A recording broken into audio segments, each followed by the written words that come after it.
Le diabète de type 2. Le diabète de type 2 est une maladie chronique apparaissant chez les personnes âgées de plus de 40 ans, même si des cas précoces existent, souvent en lien avec un trouble du corps de l'assimilation et du stockage des sucres apportés par l'alimentation. Étiologie et ou facteurs de risque. Hérédité, sédentarité, prise de certains médicaments, corticoïdes, surpoids, obésité, âge, mauvaise alimentation, antécédents familiaux, hypertension artérielle, dyslipidémie, mécanismes en physiopathologie.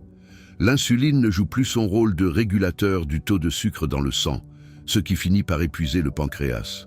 Deux possibilités. Soit le pancréas produit de l'insuline en quantité normale pour la glycémie, on parle alors d'insulinopénie. Soit l'insuline n'agit pas correctement, on parle alors d'insulinorésistance. Signes cliniques. Souvent asymptomatiques, découverte fortuite. Augmentation de la diurèse, polyurie. Augmentation de la soif et de la faim, polydipsie et polyphagie.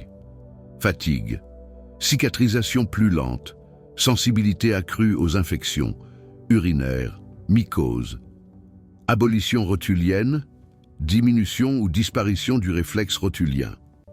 Examen, prise de la glycémie à jeun, du taux d'hémoglobine glyquée, HbA1, bilan rénal, bilan lipidique, mesure de la taille et du poids pour calculer l'IMC, mesure de la pression artérielle, ECG, examen ophtalmologique, traitements antidiabétiques oraux, mesures hygiéno-diététiques, rééquilibrage alimentaire, pratique d'une activité physique régulière, insuline injectable si besoin, complications métaboliques, hypoglycémie, coma hyperosmolaire, glycémie 6.0, Ch-texte, G-L, acidocétose, rare dans le type 2, microangiopathie, rétinopathie pouvant conduire à la cécité, néphropathie et insuffisance rénale, neuropathie, macroangiopathie, athérosclérose, infarctus du myocarde, AVC, artériopathie des membres, infectieuse, urinaire, cutanée avec retard de cicatrisation.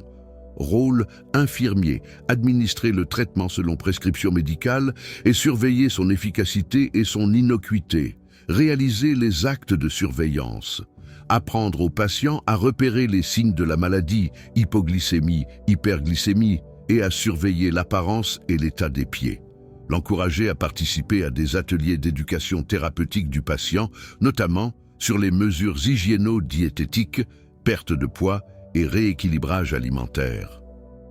Éduquer le patient à la mesure de la glycémie capillaire et à l'administration d'un traitement.